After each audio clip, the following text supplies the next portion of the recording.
El viejo mundo se muere, el nuevo tarda en aparecer, y en este claroscuro surgen los monstruos. Esto escribió el viejo Sardo cuando en Europa se alzaban las fuerzas oscuras que pondrían en riesgo al mundo en los años 30 del siglo pasado. Hoy nos encontramos en la misma situación. Peligros y esperanzas se juntan para hacer del futuro algo incierto. Acompáñenos en este viaje para comprender en qué punto de la historia nos encontramos y avisorar un nuevo horizonte que deje atrás los peligros de nuestra época. Esto es El Mundo en Claroscuro.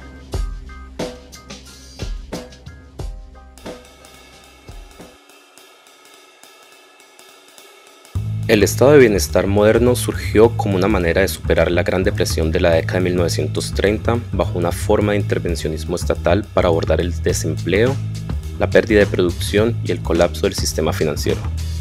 El estado de bienestar, en contraposición con las funciones del estado neoliberal, tomó una participación directa y activa en la economía. El Estado colombiano, por su parte, hace mucho perdió cualquier atisbo de ser un estado de bienestar. Por el contrario, es un estado que en su función económica intenta ser cada vez más insignificante y desconocedor de sus labores, lo que paralelamente, al ser un estado abiertamente de clase, lo obliga a fortalecer en gran medida los aparatos de represión del Estado. El Estado colombiano, en resumen, pauperiza constantemente la dignidad y la calidad de vida de los ciudadanos. Con la conducción de Juan Camilo Castillo y la producción de Sergio Hernández, este es El Mundo en Claroscuro, y hoy hablamos sobre la idea de construir un estado de bienestar como apuesta para superar la crisis en Colombia.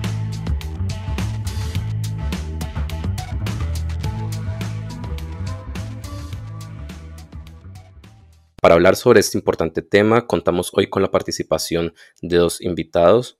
El primero es Leonardo Cañón, quien es especialista en Gobierno y Administración Pública, además de contar con una especialización en Derecho Social de la Universidad Católica de Lovaina. En estos momentos, Leonardo es profesor de la Universidad Externado de Colombia y la Universidad del Rosario. Hola Leonardo, ¿cómo estás? Un placer que estés con nosotros. Muchas gracias, muy amable. Me siento muy complacido poder compartir con ustedes esta oportunidad y bueno, con mucho gusto. Nuestro segundo invitado del día es Carlos Felipe Rúa, quien también es abogado y cuenta con doctorado en Ciencias Sociales y Jurídicas de la Universidad Rey Juan Carlos en España. Actualmente se desempeña como profesor en la Universidad San Buenaventura. Bienvenido, Carlos, ¿cómo estás? Muchas gracias, Juan Camilo, por la invitación a todo el equipo. Aquí muy complacido de compartir este panel. Muchas gracias a ti por estar aquí, muchas gracias a Leonardo. Y bueno, nuestro podcast siempre inicia con lo más básico. Intentamos ponernos de acuerdo sobre los conceptos fundamentales del día. En este sentido, quisiera que cada uno de ustedes nos dijera para empezar qué se entiende por estado de bienestar. Leonardo, empiezo contigo. Muchas gracias. A ver, yo creo que el estado de bienestar, como se dijo en la introducción, es una organización política donde la calidad de vida de las personas es lo fundamental. Y tal vez por mi formación en todo el tema de seguridad social, protección social, yo diría que la esencia de eso es la solidaridad. Debe ser un estado fuerte, pero además donde el tema de la solidaridad esté presente en las diferentes manifestaciones. Nosotros en Colombia creo que tenemos un marcado signo de individualidad. Solo pensamos en nosotros, solo la gente piensa en enriquecerse, solo la gente piensa en la parte individual, pero la parte de solidaridad, es decir, la ayuda mutua de los que más tienen a los que menos tienen, de los que más en mejores condiciones están, con los que menos están, poco se ve.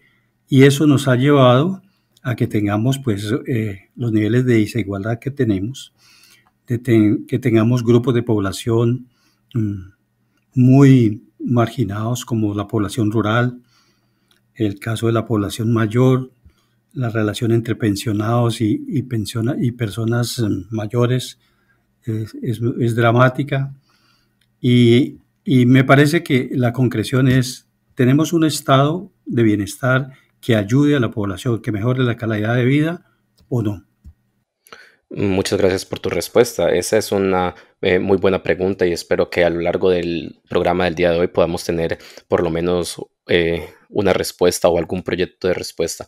Carlos, quisiera repetirte la pregunta para ti. ¿Qué entiendes tú por estado de bienestar? Ok, el estado de bienestar es ante todo un concepto que podemos verlo en tres dimensiones: lo jurídico, lo político y lo económico.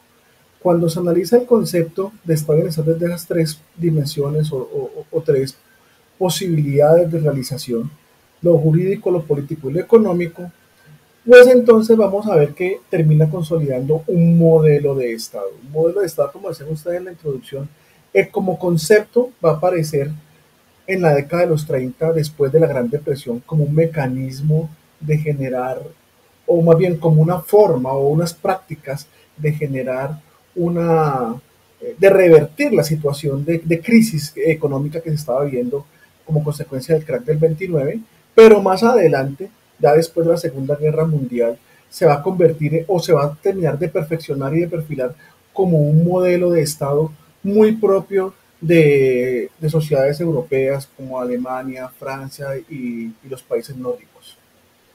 Perfecto.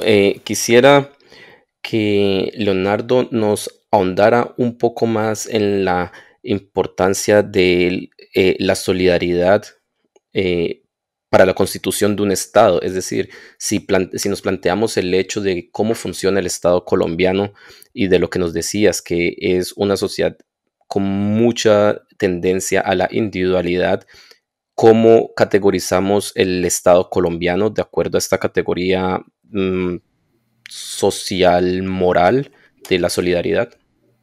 Sí, tradicionalmente y de tiempo atrás en Colombia hemos tenido un Estado muy paternalista, muy individualista, del esquema liberal y después neoliberal, donde la línea de desarrollo ha sido esa, más individualista que solidaria. Sin embargo, nosotros tenemos una herramienta que no se ha desarrollado y que vale la pena mencionarla ya, y es que hicimos una constitución donde dentro de los fundamentos del Estado Social de Derecho, si uno lee el artículo primero, encuentra respeto a la dignidad humana, el trabajo, la solidaridad y la prevalencia del interés general sobre el interés particular. Y además se incorporaron una serie de derechos sociales, como la seguridad social, como la salud, etcétera, que generan una perspectiva importante para hacer de ese Estado individualista, como les digo, o neoliberal que tenemos, hacia un Estado más social, más pensando en las personas. No lo hemos podido lograr, pero creo que tenemos las herramientas importantes para pensar en hacer un esfuerzo de fondo. Alguien ha hablado mucho de lo fundamental, y lo fundamental es que la persona. Nosotros tenemos unos grupos que individualmente se han desarrollado muy bien y han generado un desarrollo en el país que es innegable, pero también tenemos grupos de población muy marginados. Hay una desigualdad impresionante en Colombia, las cifras lo dicen. Con esta pandemia la línea de pobreza ha aumentado mucho y de pobreza extrema también. Y me parece que cualquier esfuerzo que se haga, porque creo que el tema de fondo es cómo salir de esta crisis, es pensar en hacer como un acuerdo sobre lo fundamental, pero para fortalecer el Estado en el sentido de mejorar las condiciones de vida, sobre todo de los grupos vulnerables. Si uno ve ya lo mencioné, las personas de tercera edad, las mujeres, los niños, los campesinos, la población rural, la población indígena, son grupos que se han quedado atrás frente a un desarrollo importante que ha tenido el país y que lo ha colocado en un buen punto en América Latina, pero que los niveles de pobreza son muy grandes. Entonces me parece que hay que pensar como un acuerdo muy grande, donde con otro elemento que está en la Constitución, la participación mejore. y creo que es la razón de ser de todo esto que está pasando. Los mecanismos tradicionales de participación a través de los organismos de representación están en crisis. Los partidos políticos están acabados. La gente quiere y sabe que debe participar, y de pronto, capitalizando esa participación, podríamos de pronto buscar un mecanismo o un acuerdo social sobre lo fundamental para dar esa reorientación a un Estado, repito, muy individualista, muy neoliberal, hacia un Estado un poco más social. Perfecto. Una pregunta muy cortica antes de pasar con Carlos. Si te entiendo bien desde tu punto de vista, deberíamos de poner a la solidaridad en tanto condición de la interacción entre los seres humanos como punto de partida de la refundación del Estado colombiano. Sí, y así está previsto en la Constitución como uno de los fundamentos del Estado Social de Derecho, y con la incorporación, te voy a dar dos datos, de la seguridad social en el artículo 48 de la Constitución, y sobre todo el artículo 13 de la protección social. Hay una frase que a mí me encanta trabajarla en la academia, y es que el Estado debe una especial protección a todas aquellas personas que por sus condiciones físicas, que es lo que está pasando ahorita con la pandemia, económicas y mentales, se encuentren en circunstancias de debilidad manifiesta. Y yo creo que este Estado colombiano tiene que fortalecerse en esa línea, porque casi que yo en las clases digo, todos estamos, o buena parte de la población estamos en condiciones de debilidad manifiesta. Cuando tenemos un país muy rico, cuando tenemos una economía importante, en un rango importante, que deben reorientarse hacia los fundamentos de ese Estado social de derecho que soñaron los constituyentes del 91. Carlos, tengo una pregunta. Nos hablabas del aspecto jurídico, político y económico como, digamos, los tres ejes en los que se fundamenta el Estado. Y hablaste de cómo el Estado se fortalece en los países europeos después de la Segunda Guerra Mundial. En este caso también juega un papel fundamental que en esos países del occidente europeo, del entorno capitalista, el estado de bienestar fue como una especie de respuesta desde el otro bando al proyecto soviético. Pero, ¿qué pasa en Latinoamérica y qué ha pasado en Colombia? Es mi pregunta. ¿Podríamos decir que tenemos ejemplos de estados de bienestar en Latinoamérica? Es mi primera pregunta. Y relacionado a eso, ¿ha habido en Colombia en algún momento un estado de bienestar? ¿O pasamos directamente de un estado semifeudal a un estado neoliberal? Bien, para poder aclarar, para poder dar respuesta a las preguntas, primero debo hacer algunas precisiones. Lo primero es que el estado de bienestar, como concepto económico o desde su dimensión económica, va muy ligado al desarrollo del capitalismo. Realmente desde el siglo XIX empieza a verse un crecimiento, una curva ascendente muy fuerte, marcada por los procesos de industrialización, ¿cierto? La revolución industrial, etcétera, va a marcar en Occidente un crecimiento muy fuerte, pero este crecimiento estuvo ligado principalmente al crecimiento poblacional.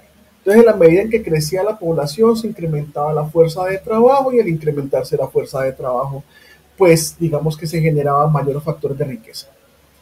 Pero después de la Segunda Guerra Mundial, donde la economía tuvo, en Europa sobre todo, pero en gran parte del mundo, tuvo un gran colapso, las potencias que quedan firmes después de la Segunda Guerra Mundial, sobre todo Estados Unidos, que tuvo una economía acelerada de guerra, que le permitió salir de la crisis del crack de los 30, por la aceleración de guerra de la economía, pero además porque no tuvo la destrucción, porque el teatro de operaciones no se llevó a su territorio.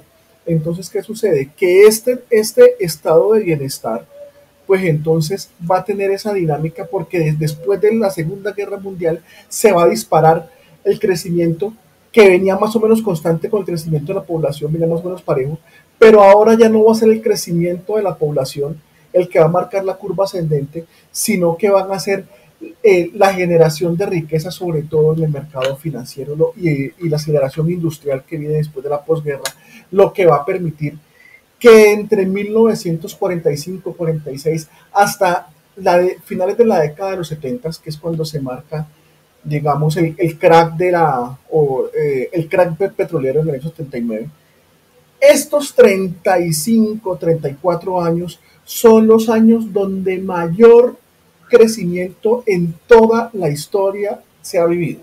Es un crecimiento económico, sobre todo en Occidente.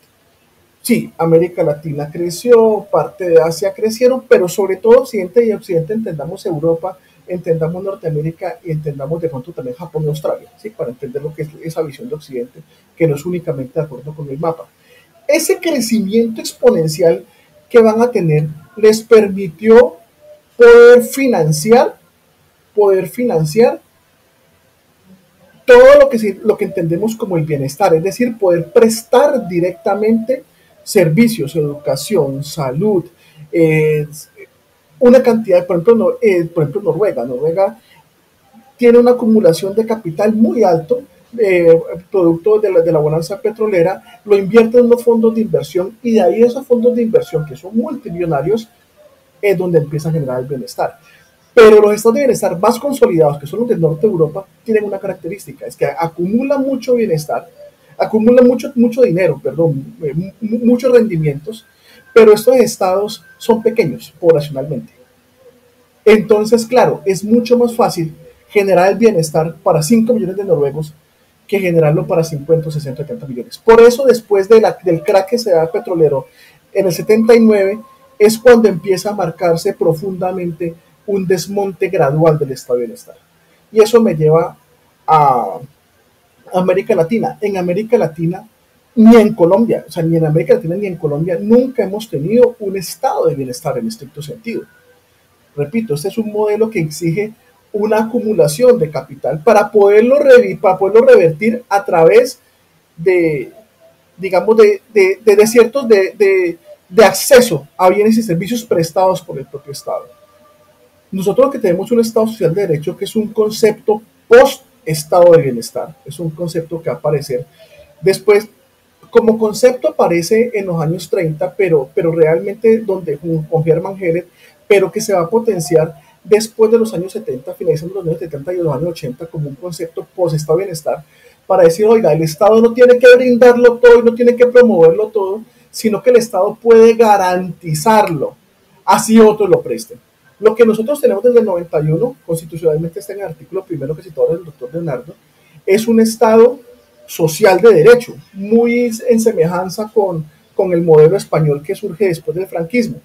Pero como tal, en América Latina ni en Colombia nunca hemos tenido un estado de bienestar que estrictamente cumpla las condiciones de ser un estado de bienestar. Y difícilmente lo tendremos, diría yo, a futuro. Sobre todo cuando en Europa lo que nosotros vemos es que cada vez hay un desmonte gradual, masificado del estado de bienestar. En Francia empezó hace 20 años, en la década de los 90 con Chirac, el desmonte del estado de bienestar y lo terminó con Sarkozy. En Alemania desde hace unos 15, 16 años, desde el 2004, cuando empezaron las reformas laborales, viene dándose un desmonte del estado de bienestar. ¿Y quiénes lo mantienen? Lo mantienen los países nórdicos, pero repito, son países pequeños que tradicionalmente habían sido amigables con los flujos migratorios, hoy en día no tanto, ¿sí? Hoy en día ya no son tan amigos de las migraciones y que mantienen una población más o menos estática en cuanto a número, ¿sí? No crece muy rápido y eso les permite mantener todos esos rendimientos y mantener todo ese bienestar.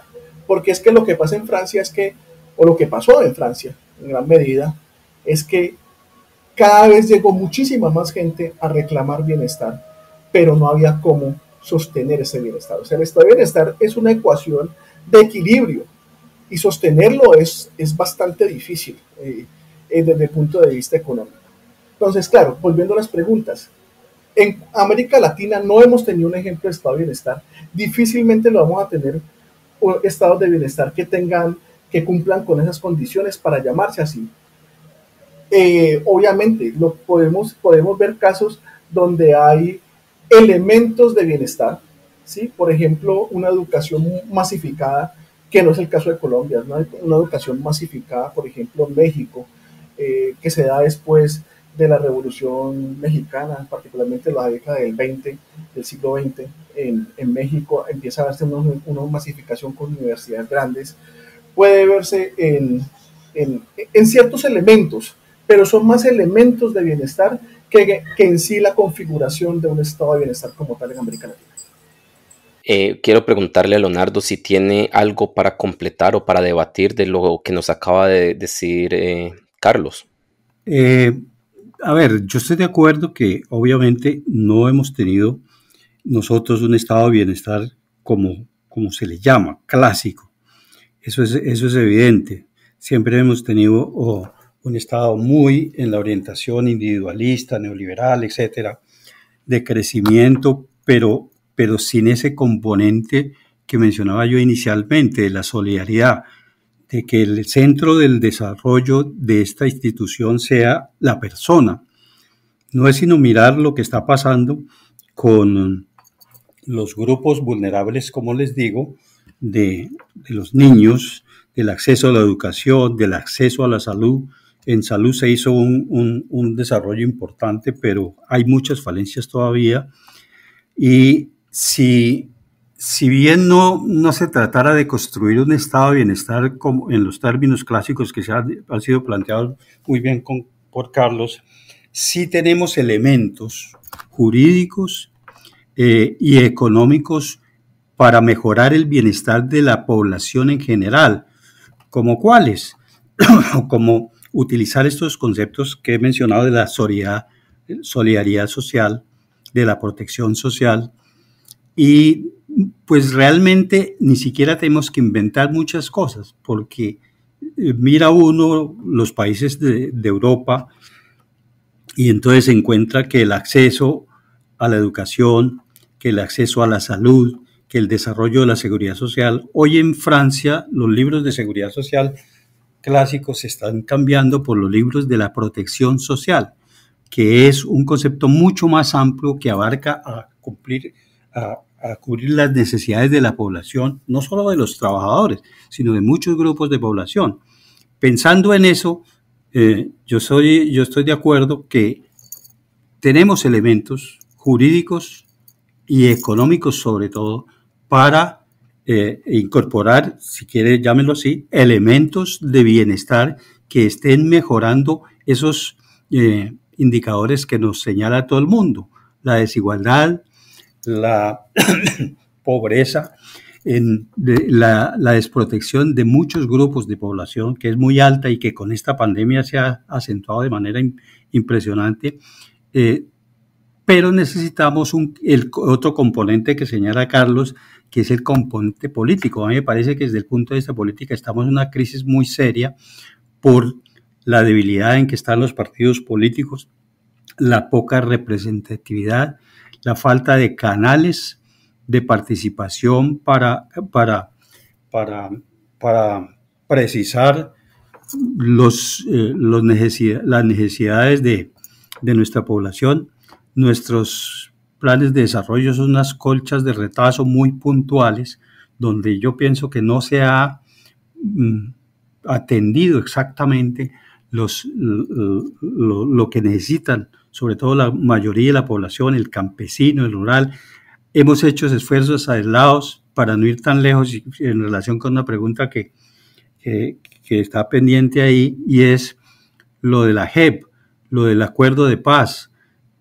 Obviamente que el tema de la paz ha sido un problema muy crítico, que ha desgastado mucho el país, ha deteriorado al país, pero se hizo un primer esfuerzo, se deben hacer muchos esfuerzos para ir conjurando esos temas, pero a eso hay que sumarle una decisión política de fondo, de mucho fondo, y es cómo utilizar esos mecanismos como la solidaridad, la protección social, un poco pensar más en la gente y ir creando nuestro propio estado de bienestar. Si se quiere, como te digo, y en eso estoy de acuerdo con Carlos, no dentro de ese modelo clásico que ya está pasado de moda y que obviamente no lo tienen los nórdicos y Europa en general, pero que nosotros sí podemos ir dando pasos para solucionar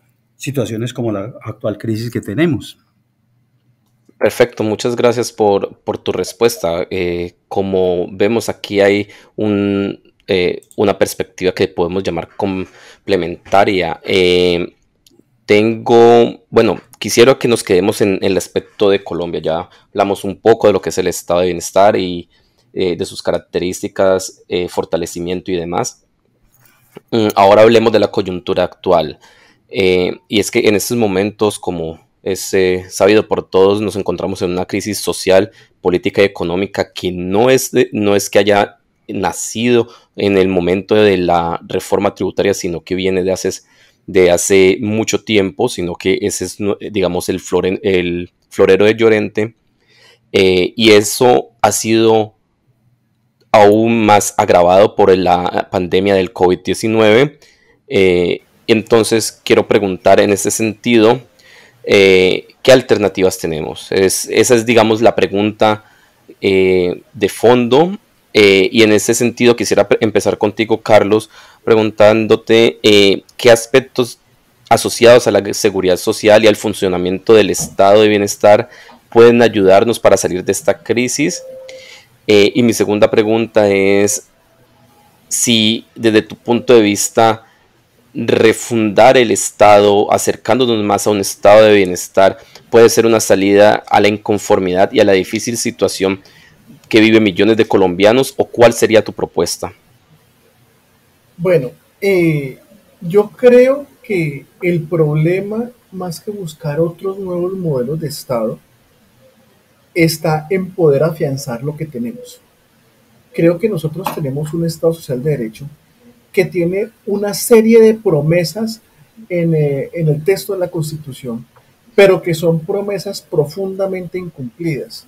Es decir, se hizo un gran pacto social en el año 91 que determinó el texto de la Constitución política, que es una constitución progresista, de avanzada, etcétera, pero que se quedaron en el papel muchas o la gran mayoría de esas promesas contenidas en el texto constitucional.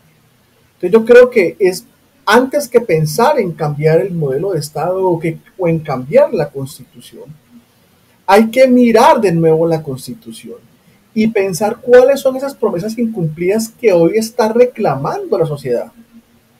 Porque no podemos tapar el sol con un dedo, y efectivamente la sociedad, nosotros vivimos en una sociedad profundamente desigual, pero esa sociedad no es desigual de ahora. Esa es una sociedad desigual de todo nuestro proceso republicano, ¿sí? Estaba haciendo unas lecturas en estos días y veía cómo, por ejemplo, el proceso de concentración de la tierra se dio o se diseñó de tal manera que los campesinos no tuvieran la posibilidad de acceder a la tierra, porque tenían que demostrar una tradición con cédulas reales en la legislación de ese momento. Y era imposible para un campesino poder demostrarlo. Es decir, se favoreció el monopolio y la concentración de la tierra. Y en un país con una economía rural en la mayor parte de su vida republicana, pues es lógico pensar que si la tierra está concentrada, existen unas profundas divisiones de ahí para abajo.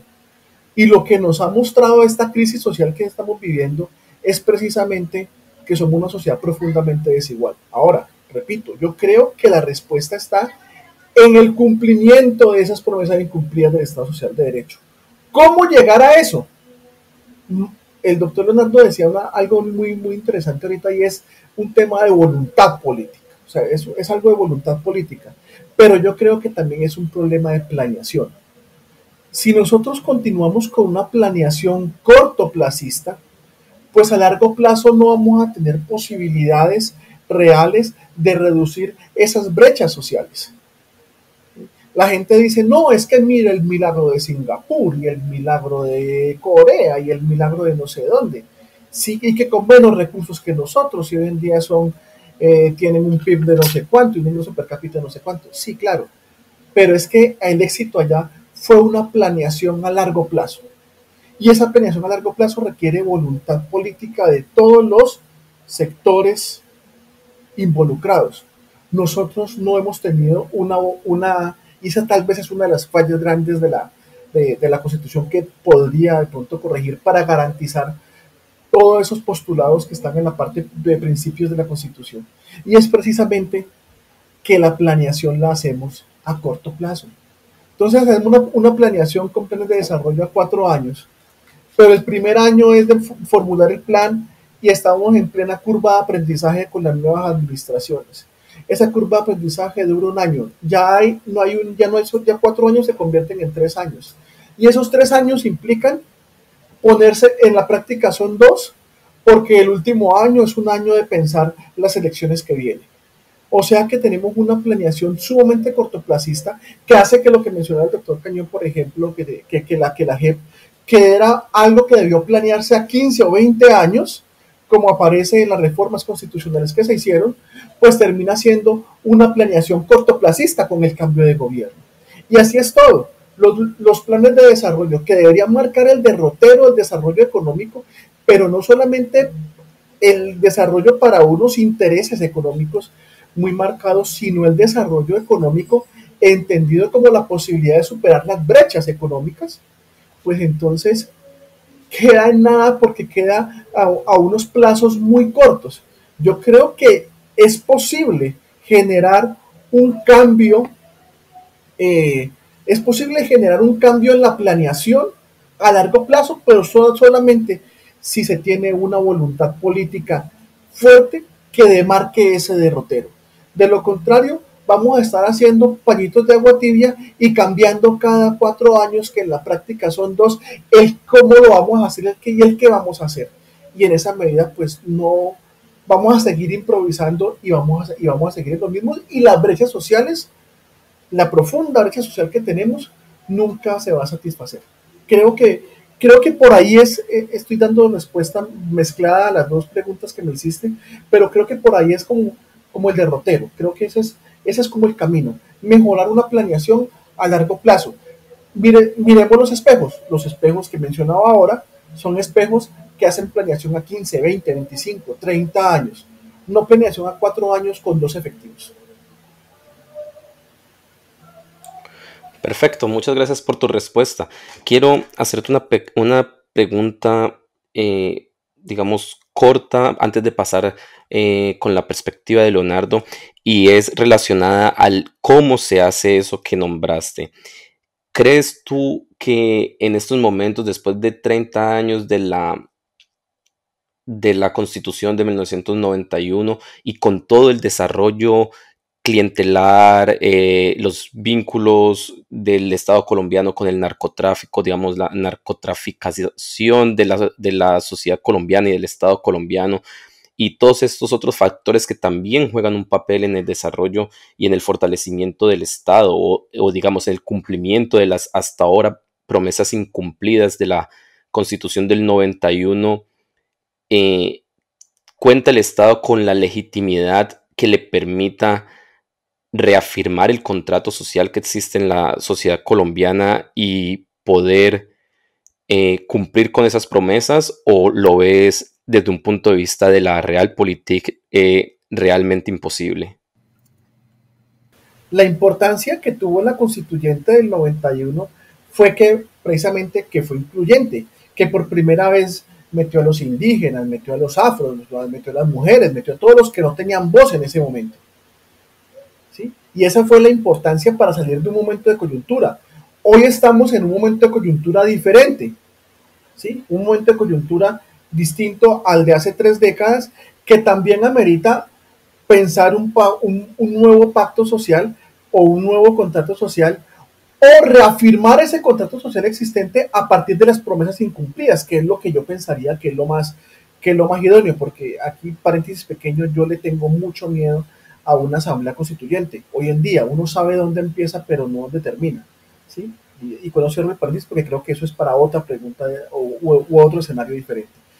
Pero generar un nuevo pacto social, como lo que creo que es el momento oportuno, creo que los empresarios están tocando, están diciendo, oiga, mire, es que nosotros estamos mirando, nos estamos dando cuenta de unas realidades que nosotros no veíamos, es que mire que nosotros nos estamos dando cuenta de que efectivamente hay una gente que en las ciudades que nosotros no vemos, queremos aportar. Yo he escuchado en este último mes larguito que llevamos de esta coyuntura del paro nacional a muchos empresarios diciendo queremos aportar, díganos cómo aportamos, y eso es un paso importantísimo. Pero también he escuchado a los estudiantes, he escuchado a los sectores sociales, a las arquidiócesis, a muchos políticos diciendo vamos a apostar. Es el momento de generar el diálogo, es el momento de abrir los espacios para generar ese diálogo y decir, ok, ¿cómo lo vamos a hacer? Y yo que he estado reflexionando sobre el tema, creo que el cómo tiene que ver con una planeación a largo plazo, que es lo que decía en mi intervención anterior. Pongámonos de acuerdo en el qué, y en ese cómo a largo plazo lo vamos a sacar, porque el problema es que nosotros somos cortoplacistas y queremos todo ya, y a veces todo ya no se resuelve. Muchas gracias por tu respuesta. Sí, de hecho, yo pregunto por esa información o esa opinión que nos diste en el pequeño paréntesis. Es que yo también le tendría en este momento pavor a una asamblea constituyente, sobre todo porque las fuerzas políticas de extrema derecha en Colombia tienen una capacidad para refundarse en contextos electorales demasiado fuerte y para nada ignorable. Leonardo, quiero que nos des tu perspectiva. Tú nos has hablado de la importancia de la solidaridad en este fenómeno que has denominado de refundación del Estado y de adoptar aspectos del estado de bienestar en el Estado colombiano. Y entonces te repito la pregunta que le hice anteriormente a Carlos, y es ¿qué aspectos asociados a la seguridad social del estado de bienestar nos ayudarían a salir de esta coyuntura actual en la que estamos? ¿Y tú crees que digamos, una variante colombiana del estado de bienestar sería la mejor respuesta a las inconformidades y los problemas de exclusión y desigualdad que históricamente tiene Colombia? ¿O cuál sería tu apuesta, cuál sería tu propuesta en este caso? Sí, mira, en primer lugar, yo creo que Carlos, cuando menciona temas como la planeación, que es un instrumento técnico para sacar adelante unas políticas de Estado, por ejemplo, o el tema de no constituyente, de que tenemos de que embarcarnos en una aventura de esas no sería lo mejor en este momento. Yo soy un poco más optimista en el sentido de que nosotros somos un país con muchas posibilidades y lo hemos demostrado en las grandes crisis. Acuérdate de la revolución que hizo López Pumarejo, una transformación del país donde se incorporaron una serie de conceptos, la protección al trabajo, un poco de conceptos que cambiaron realmente el país del año 36 hacia acá. La misma constituyente del 91 de poderse sentar y unificar criterios para hacer una constitución muy social, que no se ha desarrollado, por supuesto, pero que sirve de base para echar para adelante. A mí me parece que de las crisis, y es el otro punto que iba a hacer, de las crisis generalmente salen oportunidades. Y yo creo que en este momento, esta crisis es tan aguda y tan acentuada que puede tomarse como una oportunidad, pero hay un elemento que es fundamental y es el liderazgo. Hay que construir, hay que recoger. El país tiene gente muy capaz en muchos sitios. Hay que escoger unos valores, hay que escoger un liderazgo y canalizar esta situación que se presenta para llegar a un pacto social que le apunte a un programa, digamos, a un programa o a unas políticas públicas donde estos elementos, por supuesto, se han multiplicado muchos porque las peticiones son múltiples, pero hay grandes temas como la desigualdad, hay temas como la falta de participación, hay temas como el campo, hay temas como la desprotección de muchas poblaciones, este tema de la informalidad laboral. No es que el país no produzca, hay 24 millones de personas produciendo y solamente 8 o 10 están en la seguridad social, pero están produciendo cosas y ese es un valor que tenemos que recoger y a través de un gran liderazgo tratar de concretarlo en un pacto social que marque la diferencia con lo anterior y que nos proyecte en unos puntos claves. Por ejemplo, esos mecanismos que habrá que planear y elaborar para salir de esta informalidad tan grande que tenemos en el país. Es que tenemos una informalidad muy grande. Y no es que se produzca, no es que la gente no produzca. Hay mucha productividad, pero es que están por fuera del mercado, es que están por fuera del contexto. Yo, por ejemplo, pongo ejemplos como estos. Tenemos una reforma laboral de 70 años que la Constitución nos dijo tienen que actualizarla a las nuevas formas de trabajo. Hoy con la pandemia han aparecido lo de los médicos, que por cada 10 médicos solamente 2 están dentro de las normas laborales y están desprotegidos y no les pagan los salarios y queremos meterlos dentro de un contrato de trabajo caduco que no hemos querido actualizar. Y no es solamente el caso de los médicos. Hoy miremos con la pandemia cuántos ciclo de estos que llevan alimentos y cosas de esas, ¿cuánta gente es esa? ¿Cuántos grupos de población que trabajan, que producen, que pueden aportar a la riqueza del país, que pueden aportar impuestos para desarrollar todos estos programas? No los hemos regularizado y no los hemos atendido. Entonces, a mí me parece que hay que hacer un gran esfuerzo, como el que hizo López en esa época, como se hizo en la Constitución del 91, sin necesidad de la reforma constitucional, sino un pacto con la gente más importante de Colombia, apuntándole a los problemas más críticos y definir una política, pero con un liderazgo político muy, muy importante. A mí me parece que hay un problema de liderazgo muy complicado. Yo sigo pensando que el tema económico, la economía del país, los recursos que tenemos, etcétera, y los fundamentos jurídicos que tenemos son suficientes para que dentro de un pacto político, dentro de un liderazgo, dentro de un conglomerado de líderes de este país que los tiene, podamos hacer un pacto para salir de esto como una posibilidad importante.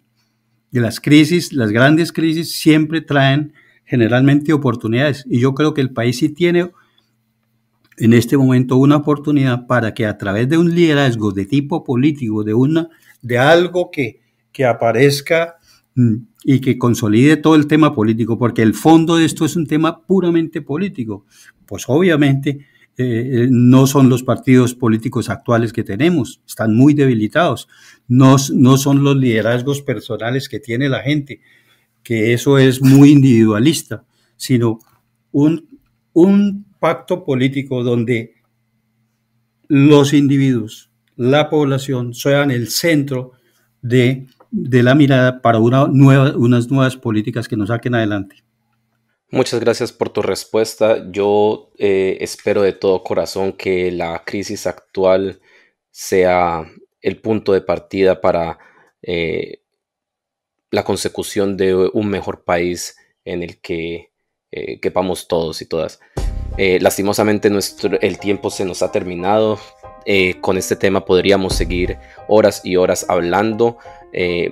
Les agradezco a los dos por acompañarnos el día de hoy y dialogar sobre este tema tan importante. Muchas gracias a ustedes y a todos los que nos escuchan. Les habló Juan Camilo Castillo. Este es El Mundo en Claroscuro y los esperamos la siguiente semana con un nuevo ciclo. No olviden suscribirse a nuestros canales de Spotify y YouTube y seguirnos en nuestra cuenta de Twitter @mclaroscuro. Hasta la próxima.